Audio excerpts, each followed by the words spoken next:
दिल सिर्फ खून पंप नहीं करता है, बल्कि ये जिस्म की रफ्तार को चलाने वाला एक इंजन है। अस्सलाम वालेकुम एवरीवन, मैं हूं हमना जाहिद, एक्यूप्रेशर थेरापिस्ट। क्या आप जानते हैं कि दिल हमारी ज़िंदगी की रफ्तार कैसे कंट्रोल करता है? मैं आपको बताती हूँ कि कैसे कंट्रोल करता है। दिल जितना सही रफ्तार से धड़कता है, उतनी ही ऑक्सीजन जिस्म को मिलती है, और ऑक्सीजन मिलेगी तो दिमाग भी तेज़ काम करेगा और पट्टे भी मजबूत और ताकतवर रहेंगे। दिल ऑक्सीजन और ग़िज़ाई अज्जा जिस्म के हर हिस्से तक पहुंचाता है, जबकि दिल की खराबी पूरे जिस्म के निज़ाम को मुतासिर करती है। अब हम जानते हैं कि दिल के मसाइल कौन से हैं, उनकी अलामात क्या हैं और उनका इलाज हम किस तरह से खुद कर सकते हैं। तो सबसे पहले जानते हैं अलामात के बारे में।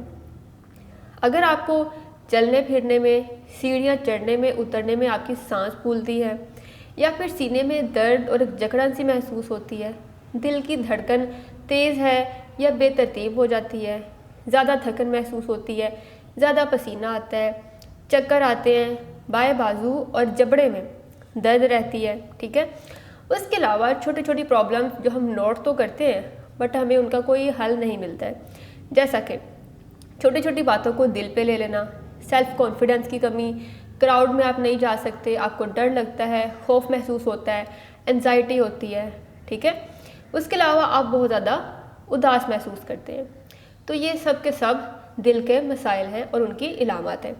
अब हम बात करते हैं कि कौन सी वजूहात हैं जो इन मसाइल को पैदा करती हैं।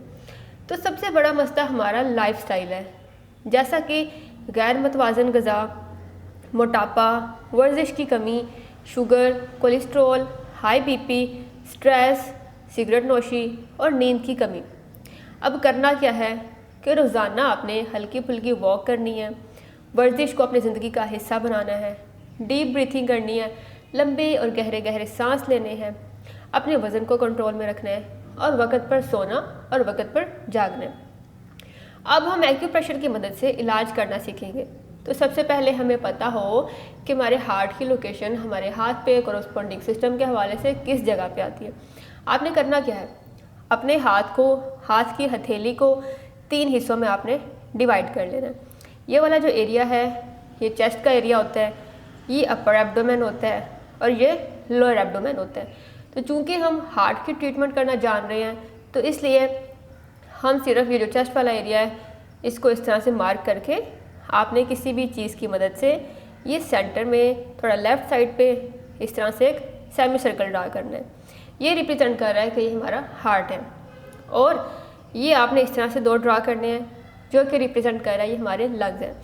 बट अभी हम अपने हार्ट की ट्रीटमेंट की तरफ देखते हैं और चलते हैं। लोकेशन पता लग गई, अब आपने करना क्या है, कोई भी ऑयल ले लेना है, कोई भी लोशन ले लेना है, कोई भी टूल ले लेना है, उसकी मदद से आपने अपने हार्ट वाले एरिया पे मसाज करनी है। प्रेस कर सकते हैं, release, press release, press release. कोशिश करें कि ये जो प्रेशर है आप इसको दिन में 2 से 3 बार दें और खाने से पहले दें। इसी तरह से जो अपना राइट हैंड है उसके ऊपर भी प्रेशर दें, प्रेस रिलीज़, प्रेस रिलीज़। मेरे पास ये एक टूल भी है जिसकी मदद से मैं प्रेशर दे सकती हूँ। ये देखिए, इस तरह से प्रेशर दे दिन में 2 से 3 बार। उसके अलावा ये जो प्रॉब है इसकी मदद से भी आप प्रेशर दे सकते हैं। आप देखें कि जो आपको सबसे ज़्यादा पेनफुल पॉइंट महसूस हो रहा है वहाँ पे आप क्लस्टर मैग्नेट अप्लाई करें। तो आप देखिए मेरे पास ये क्लस्टर मैग्नेट है, ठीक है। इसको मैं अप्लाई करती हूँ अपने इस एरिया पे, हार्ट वाले एरिया पे।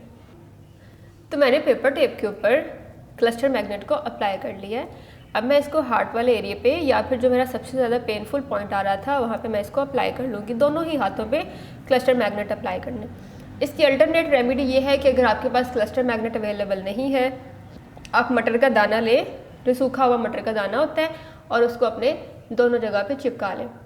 तो 6 से 8 घंटे के लिए इनको अप्लाई करें। बेहतर है कि आप इसको रात के वक्त अप्लाई कर लें और दिन के वक्त आप इसको उतार दें। लॉन्ग टर्म आप इसको यूज़ करें, कम से कम 3 महीने 6 महीने, और इंशाल्लाह आपको इसका ज़रूर रिज़ल्ट मिलेगा। Thank you so much for watching this video. अल्लाह हाफिज़।